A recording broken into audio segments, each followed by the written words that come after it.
Letramento. Em 1768, Antônio Marques Torres, escrivão da Câmara de Laguna, caiu doente.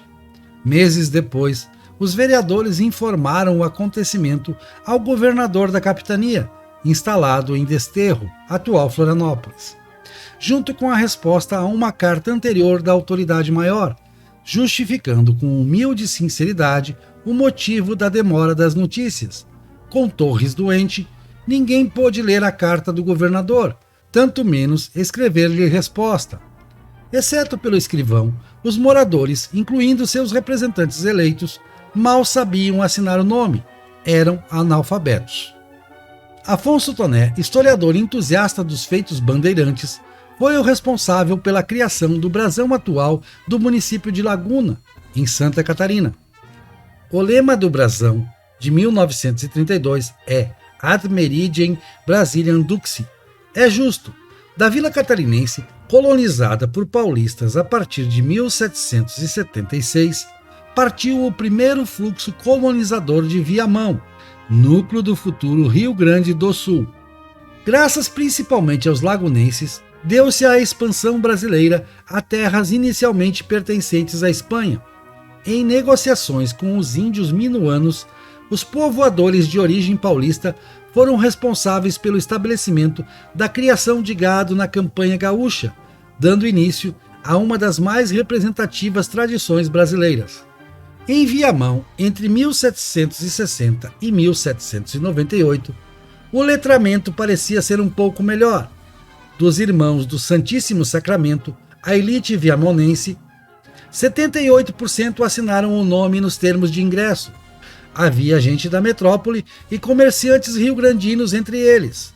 Assinar o nome por si só não comprovava a alfabetização, mas a estatística é mais alvissareira do que as cruzes a título de assinatura nos livros da Câmara de Laguna. Um edital de 10 de julho de 1769 do Tribunal da Mesa Censória de Lisboa determinava o inventário completo dos livros existentes em cada localidade do reino. No ano seguinte, o escrivão da Câmara de Viamão fez publicar a ordem, mas a decisão dos censores não deve ter sido motivo de grande incômodo aos moradores daquele extremo da América Portuguesa. Livros quase não havia. Uma busca em 66 inventários do século XVIII e início do século XIX, em Viamão, Porto Alegre e arredores, realizada pelo historiador Fábio Kim, encontrou livros em apenas 6 deles. Os outros 60 poderiam ter livros e não os terem declarado? A hipótese é improvável, pois livros, caros e vindos da além-mar, entravam nos testamentos quase sem exceção.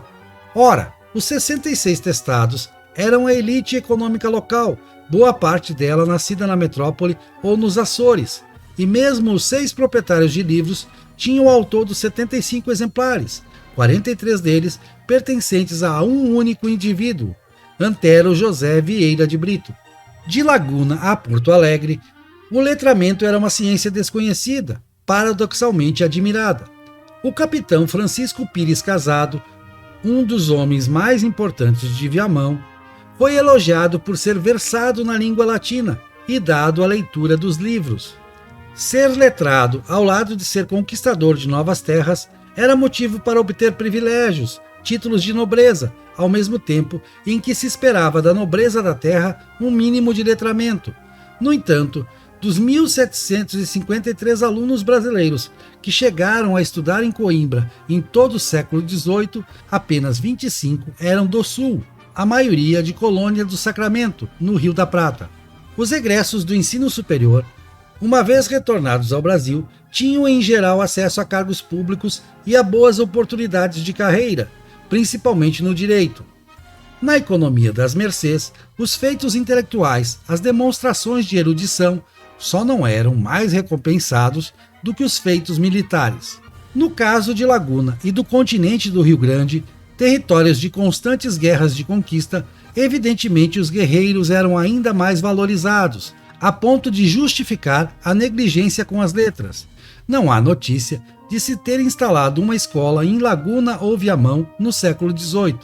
Santa Catarina e Rio Grande tornaram-se parte do Brasil por obstinação dos paulistas, seus primeiros e mais importantes colonizadores.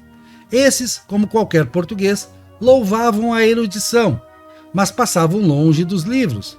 Uma investigação em 450 inventários da Vila de São Paulo entre 1578 e 1700 encontrou apenas 55 livros em 15 testamentos. Tal inanição literária corresponde à ausência de textos escritos além das cartas e registros públicos na São Paulo dos 2 primeiros séculos e no sul paulista do período seguinte.